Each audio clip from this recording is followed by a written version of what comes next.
मैं Amarjeet Singh Kohli great legends के दर्शकों का स्वागत करता हूं। मैं पिछले 54 साल से संगीत के कार्यक्रम करता हूं और फिल्म स्टार अवार्ड्स फंक्शन से भी संबंधित रहा हूं। और मुझे खुशी है कि विनोद विप्लव जी पुरानी बातों के, पुराने स्टार्स के, पुराने सिंगर्स के बारे में ये प्रोग्राम करते हैं जिससे नई पीढ़ी को भी पुराने। और अमिताभ बच्चन जी की फिल्मों में शुरू में रफी जी के गाने जो गाए गए थे वो भी बहुत प्रसिद्ध हुए थे और वो गाने तब उन पे बहुत ही अच्छे ढंग से उनकी एक्टिंग के ऊपर फिट आ जाते थे, क्योंकि रफी जी तो ऐसे थे कि उनको सिर्फ पता होना चाहिए कि एक्टिंग कौन कर रहा है, तो वो बिल्कुल उसी लहजे में अपना गाना गाते थे। ये तो रफी साहब की एक खासियत थी। अमिताभ बच्चन जी पहली बार हमारे एक स्टेज शो में, जिसमें के लॉयंस क्लब ग्रीन पार्क, जिसका फिल्म अवार्ड्स फंक्शन कर रहा था, उसमें 1984 में यानी 36 साल पहले आए थे। और इसके आयोजक जी के तकियार जी ने मेरे को भी साथ में जोड़ा था स्टेज अरेंजमेंट्स के लिए। उस फंक्शन में और भी फिल्मी सितारे, जिसमें के अशोक कुमार भी थे, दिलीप कुमार भी थे, राज कपूर भी थे, अमिताभ बच्चन भी थे और 20 और लोग थे। बारी बारी अवार्ड लेने से पहले सब लोग अपने कुछ शब्द बोलते। तो अमिताभ बच्चन जी 1984 में तो एस्टेब्लिश हो चुके थे, लेकिन अपनी स्पीच में उन्होंने ये कहा कि मेरे सामने मेरे आदरणीय सीनियर लोग बैठे हैं, मैं तो इनसे कुछ एक्टिंग सीख ही रहा हूं, मैं इनकी ऊंचाइयों तक को कभी शायद छू नहीं पाऊंगा। और एक बड़ा नम्रता से भरा उनका एड्रेस था। उसके बाद में यूं हुआ कि 1984 में ही गवर्नमेंट ऑफ इंडिया ने उनको पद्मश्री की अनाउंसमेंट कर दी। तो फिर हमने सोचा कि हम दिल्ली के जो स्टेज के ऑर्गेनाइजर्स हैं उनको बुलाएं और उनको कहें कि वो अपनी अपनी संस्था का स्मृति चिन्ह अमिताभ बच्चन जी को दें।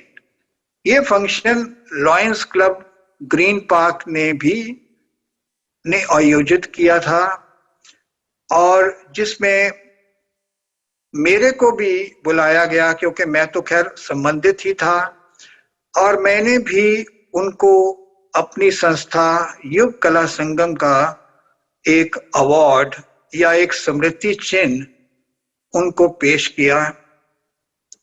लेकिन मैं आपको ये बताऊं कि जैसे ही मैंने उनको वो अवार्ड दिया, तो जिस नजर से उन्होंने मेरे को देखा, कि मेरे को महसूस हुआ कि मैं तो पूरी तरह मेस्मराइज ही हो गया हूं।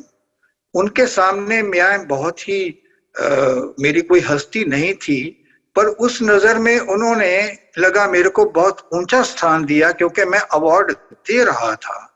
तो वो क्षण मेरे को भूलता नहीं है।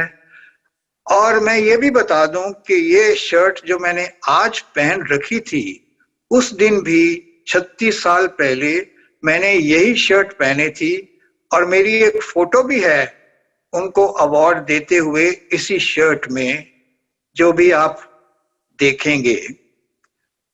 अमिताभ बच्चन जी के साथ फिर कई मुलाकातें हुई जब वो दिल्ली की पंजाबी कला संगम द्वारा कलाश्री अवार्ड लेने दिल्ली आया करते थे। 2 बार आए। और इसके अलावा एक ऐसे फंक्शन की बात बता रहा हूं जो मैं कई लोगों को बताता हूं कि अमिताभ बच्चन जी कितने पंक्चुअल हैं, हुआ यूं कि बाद में अमिताभ बच्चन जी ने कमर्शियल शोज शुरू कर दिए थे जिसमें वो खुद गाना गाते थे, अपनी ही फिल्मों के गाने गाते थे, जैसे रंग बरसे भीगी चुनरिया वाले, मेरे अंगने में तुम्हारा क्या काम है, इस तरह के गाने जो उनके प्रसिद्ध हुए थे, उनके वो स्टेज शोज करते थे। तो ऐसा ही एक स्टेज शो दिल्ली के इंद्रप्रस्थ गांधी स्टेडियम में हुआ और मैं उस वक्त स्टेज मैनेजमेंट का इंचार्ज था।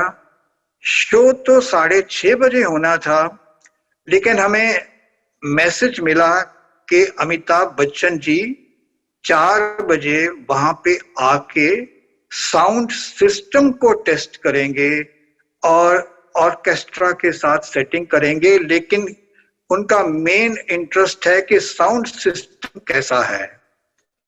तो अब हम साउंड की सेटिंग कर ही रहे थे कि ठीक 4 बजे अमिताभ बच्चन जी वहां पहुंचे। तो एक मिसाल है, दो बातें हैं कि स्टेज सिंगर्स, आजकल के जो स्टेज सिंगर्स हैं उनके लिए भी एक लेसन है और स्टेज ऑर्गेनाइजर्स के लिए भी एक लेसन है कि साउंड सिस्टम की कितनी इंपॉर्टेंस है। आजकल तो मैंने देखा है ऑर्गेनाइजर्स लाखों रुपया खर्च कर देते हैं, बड़े बड़े शोज करते हैं, और जब साउंड सिस्टम लेने की बात आती है तो उस पे वो उतना पैसा नहीं लगाते। और दूसरी बात है पंक्चुअलिटी की, जो कि एक मिसाल है अमिताभ बच्चन जी में। ये उन जैसा मशहूर है बॉम्बे की इंडस्ट्री में कि वो हमेशा पंक्चुअल रहते हैं। एक बात तो आप सब लोग जानते हैं, मैं ज्यादा बातें नहीं बोलूंगा, कि अमिताभ बच्चन जी कितने हिम्मती हैं। देखिए, ऑल इंडिया रेडियो में जब वो अपनी आवाज के अप्रूवल के लिए गए तो ऑल इंडिया रेडियो ने उनकी आवाज को रिजेक्ट कर दिया कि शायद बहुत भारी है, लेकिन वही आवाज बाद में उन्होंने वॉइस ओवर कई फिल्मों की है। इसके अलावा जब एबीसीएल कॉरपोरेशन जो उन्होंने शुरू की थी डूब गई और वो बहुत कर्जे में आ गए, फिर भी उन्होंने हिम्मत नहीं हारी और वो अपनी हिम्मत से फिर दोबारा अपने स्थान पे पहुंच गए। मैं अमिताभ बच्चन जी की माता तेजी बच्चन जी के संपर्क में आज से 48 साल पहले ही आ गया था। 1972 जनवरी में हुआ यह था कि 1971 की बांग्लादेश वॉर जब जीती गई तो इंदिरा गांधी जी ने ये फैसला किया था कि जो ट्रुप्स हैं वो दिल्ली में 26 जनवरी 1972 तक रहेंगे। तो आर्मी, नेवी, एयरफोर्स सबके के लोग यहाँ पे आए हुए थे और तेजी बच्चन जी इंदिरा गांधी जी की बहुत क्लोज थी। तो उन्होंने तेजी बच्चन जी की ड्यूटी लगाई कि ये जवान इतने दिन यहाँ पे रहेंगे तो इनकी एंटरटेनमेंट के लिए कोई म्यूजिकल शोज किए जाएं अलग अलग यूनिट्स में जाके, चाहे एयरफोर्स की यूनिट हो, नेवी की हो या आर्मी की हो। तो उसके बाद उन्होंने पता लगाया गया कि दिल्ली में कौन शोज लगातार करता रहा है, तो मेरा नाम सामने आया। तो मेरे को उन्होंने कांटेक्ट किया। वहां पे मिनिस्ट्री ऑफ डिफेंस में कर्नल होते थे, वो कोऑर्डिनेट करते थे और मेरे को तेजी बच्चन जी के यहाँ तकरीबन रोज जाना होता था। तब वो army base hospital Delhi cantt में उनका एक छोटा ऑफिस था। तो तब मेरे को बताया जाता था कि आज फलाने यूनिट का, एयरफोर्स का एक आपको प्रोग्राम करने हैं। फिर इस तरह ये तकरीबन 20 दिन तक ये प्रोग्राम चलता रहा। मेरे आर्टिस्ट वहां पे जाते थे और ये टोटली फ्री ऑफ कॉस्ट था। ये हमने मिनिस्ट्री ऑफ डिफेंस से हमने कोई पैसा नहीं दिया था, वो सिर्फ हमको ये था, वो हमें आर्मी का एक ट्रक भेज देते थे, उसमें हमारे आर्टिस्ट जाते थे और उनका मनोरंजन करते थे।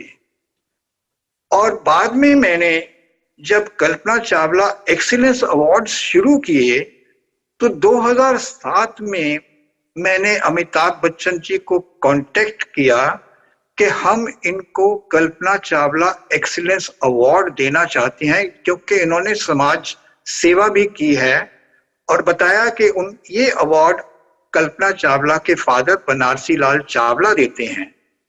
तो चिट्ठी लिखी गई, फोन पे बात की गई, लेकिन अमिताभ बच्चन जी का फिर मैसेज आया कि उनकी तबीयत ठीक नहीं है, वो इसलिए नहीं आ पाएंगी। और बाद में ये भी पता चला कि उसी साल उनकी डेथ भी हो गई थी। तो बाकी बातें तो अमिताभ बच्चन जी के बारे में सबको मालूम है। अंत में मैं ग्रेट लीजेंड्स के दर्शकों का धन्यवाद करता हूं, विनोद विप्लव जी का धन्यवाद करता हूं कि उन्होंने मुझे मौका दिया आपके सामने कुछ बातें रखूं। और आपको उम्मीद है ये प्रोग्राम ठीक लगा। आप इसके बारे में अपने कमेंट्स भेजिएगा और मैं उसका उत्तर देने की भी कोशिश करूंगा।